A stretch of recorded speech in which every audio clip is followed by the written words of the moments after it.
நல்லா தானே இருந்தது. அது ஃபர்ஸ்ட் ஆஃப் அந்த மாதிரி தான் இருந்தது. பட் ஆனால் செகண்ட் ஆஃப் தனியா லைக் யூனிக்கா தான் இருக்கு. நல்லா இருக்கு பார்க்கலாம். எனக்கும் அப்படித்தானே ஃபீல் ஆச்சு. நடுவில் தூங்கிட்டேன். விட்டுருங்கண்ணா. கொஞ்சம் மொக்கையா தான் ப்ரோ இருக்கு. அது ஃபீல் குட் மூவி மாதிரி எடுக்கணும்னு பார்த்துருந்தாங்க. அது அவ்வளோவாலாம் இல்லை. குட் நைட் படம் மாதிரி இந்த கொரட்டை வச்சு லவ்வா ஏதோ பண்ணுவானுங்க பார்த்தேன். அப்படிதான் ட்ரெய்லர் பார்த்துட்டு எக்ஸ்பெக்ட் பண்ணிருக்கேன். ஆனால் படத்தில் ஒன்றும் நல்லா இருக்குது. ஒன் டைம் இல்லை நார்மலாக போயிட்டு இருக்குங்க. லைட்டாக லேக் இருக்கு. பட் இது ஃபேமிலி சென்டிமெண்ட் அவ்வளோதாங்க. அந்த மாதிரி ஸ்டோரி தாங்க. எதுவும் ஆக்ஷன்ஸ் அந்த மாதிரிலாம் கிடையாது. ஒன்லி ஃபேமிலி சென்டிமெண்ட்ஸ் அவ்வளோதாங்க.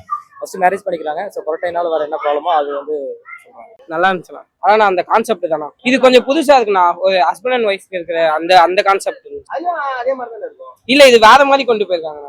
நல்லா தான் ப்ரோ இருக்கு மூவி. லைக் அதாவது குட் நைட் மூவியும் அப்புறம் வந்து ஹோமே கடல் மூவி மிக்ஸ் பண்ண மாதிரி தான் ப்ரோ இருக்கு மூவி. ரெண்டுமே மிக்ஸ் பண்ண மாதிரி தான் இருக்கு. நல்லா தான் பண்ணிருக்காங்க. ஃபர்ஸ்ட் டைம் பேர்ன்றதுனால லைக் அவங்க திருப்பி நிறைய மூவிஸ் பண்ணாங்கன்னா லைக் இதுக்கப்புறம் அவங்க சொல்லலாம் அவங்க பேர் எப்படி இருக்கு அப்படின்றது. ஜி பிரகாஷ் தான் லைக் எமோஷன்ஸ் நல்லா தான் பண்ணிருக்காங்க.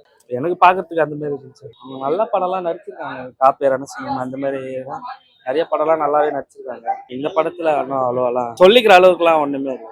பார்த்துருக்கோம். பட் அது வேற மாதிரி, இது சேம் அதே மாதிரி ஸ்டோரி தான். பட் கொஞ்சம் சின்ன ஒரு வேற ஜானர்ல இருக்கு. ஐஸ்வர்யா எப்படி பண்ணிருக்காங்க, அவங்க பெட்டரா பண்ணிருக்காங்க. இவரு ஜிவி எப்பவும் போல நார்மல் தான். அவங்க கொஞ்சம் சேஞ்ச் பண்ணி அப்படி எதுவும் இல்லைண்ணா. நம்ம லைஃப்ல நடக்கிறத அவங்க காட்டியிருக்காங்க. இப்ப நம்ம லைஃப்ல வந்து ஒருத்தவங்க கொதட்ட விட்டா நம்மளுக்கு டிஸ்டர்ப் ஆகல. அதை அப்படியே காட்டியிருக்காங்க. அது ஹஸ்பண்ட் அண்ட் ஒய்ஃப் வச்சு காட்டியிருக்காங்க.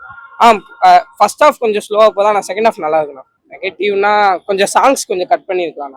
குட் நைட் வந்து பாத்தீங்கன்னா லைக் ஜென்ஸ் தான் கொரட்டை விடுவாங்க, இல்ல லேடிஸ் கொரட்டை விடுறாங்க. அவ்வளவுதான் டிஃபரன்ஸ் வரும். அவ்வளோ டிஃபரன்ஸ் வந்து தென் பேரண்ட்ஸ் பிரிஞ்சு இருக்கிறது அவங்க ஒன்னா சேர்றது லாஸ்ட்ல செகண்ட் ஹாஃப்ல ஒவ்வொரு நாள் லைக் ரொம்ப லென்த்தா தான் இருக்கு மூவி. லைக் ரொம்ப ஸ்லோவா தான் போகுது.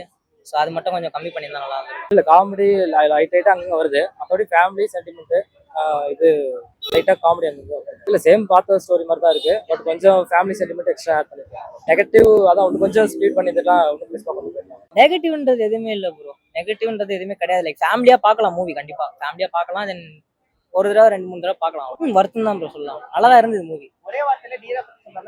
நல்லா இருக்கு ப்ரோ. பார்க்கலாம், ஃபேமிலியா பார்க்கலாம். தென் அதான் லைக் ஒன் லைக் முடிஞ்ச வரைக்கும் பார்க்கலாம் ப்ரோ. நல்லா தான் இருக்கு படம். ஒன்றும் குறை சொல்ல முடியாது.